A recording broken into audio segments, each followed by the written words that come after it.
Hello there. um, I just finished watching the first season of Miracle Workers, and I decided to talk about it because I think it's a good TV show. I think it's worth the time, and I don't see a lot of people on YouTube doing reviews or not reviews, but just talking about this kind of low-key series and indie movies. Um, I think I think if you dig a little bit on the No, if you dig a little bit nowadays, you can find some hidden gems or some series that or movies that people don't talk that much about it, but I think it's worth the time. In this one, Miracle Workers, it's a comedy series that was released in February 12, 2019, if I'm not wrong. And that one I'm right because I have written here. It was created by Simon Reich, and it has some kind of incredible cast. You have, as you can see in the picture, it has Daniel Radcliffe and Steve Buscemi. And fun fact: this guy here, this guy here, he was in Deadpool. He was the taxi driver on Deadpool, the grand friend of Mr. Deadpool. What is his? Karen Sonny. Karen Sonny. He was in Deadpool. He's a really good actor. And I was doing the research for this series because no to see if it is worth my time.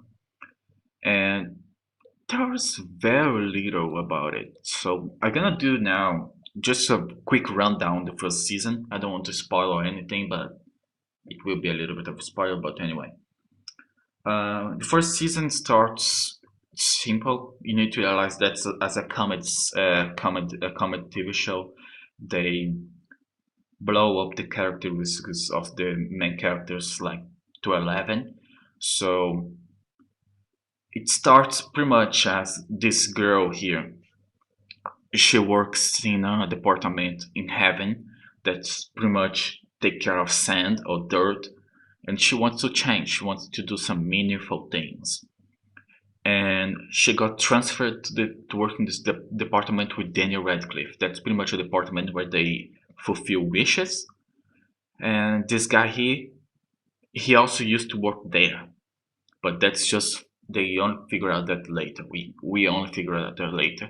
Nowadays, he works as the personal assistant to God himself. That's Steve. Steve, man.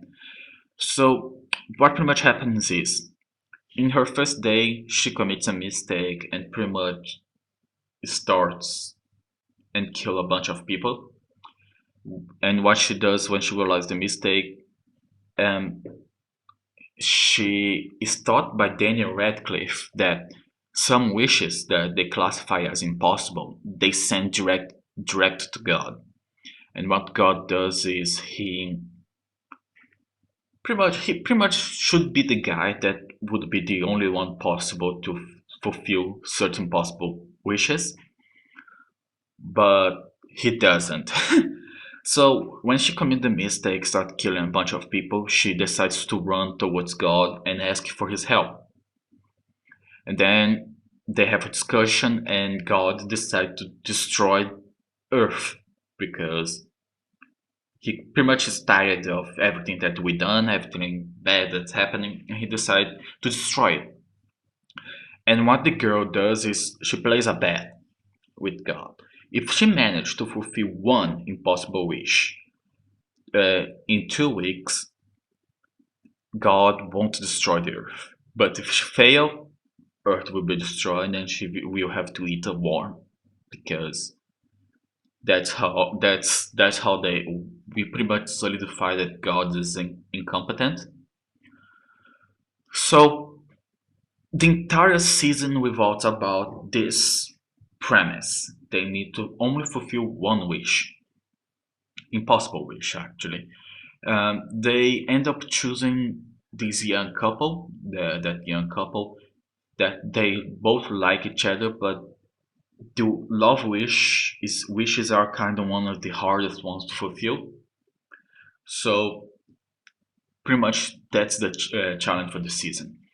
The season has 6 or 7 episodes, if I'm right, and the first 3 or 4, it's pretty much low case stakes. We still have the Earth will be destroyed in 2 weeks, and etc. etc. But the series only starts to taking off like it starts to get in more mm, not fast paced, but it more alert. It becomes more aware of the what's about to come, and pretty much episodes the bottom half of the first season is when it start getting actually good.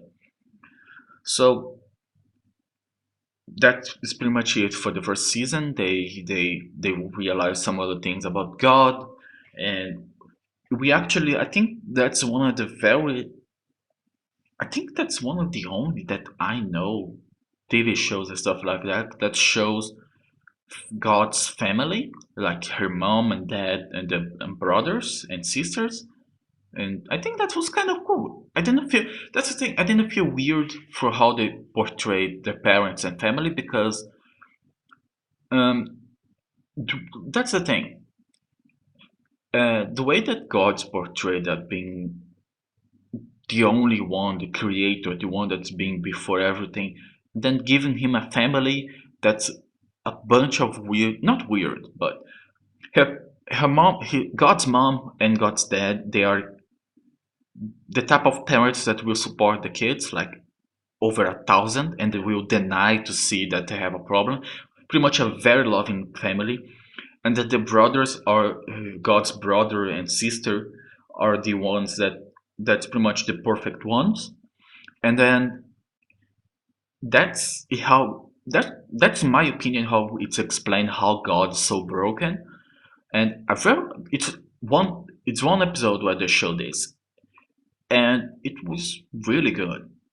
Um, by right now, let me see a thing here. Rotten Tomatoes, it has an 81 and this what they have a 81 and 77 in Rotten Tomatoes. Not the best, but not the worst neither. And I think they have a 6.5 on IMDb, 6.9 on IMDb. It's a good TV show by itself, and I think it's worth it. At least the first season, I have a little bit of fun. I think that's important. There is a second season right now. It has 2 episodes, three actually. The last one was 11 or 10. Season one, season two. It has 2 episodes, three. The last one was February 11. I'm stoked. I'm gonna watch the next episodes. I'm gonna do some review about them, but these ones I'm gonna make them individually. I'm not gonna do in a full season because I think it's fun. I think I'm gonna do this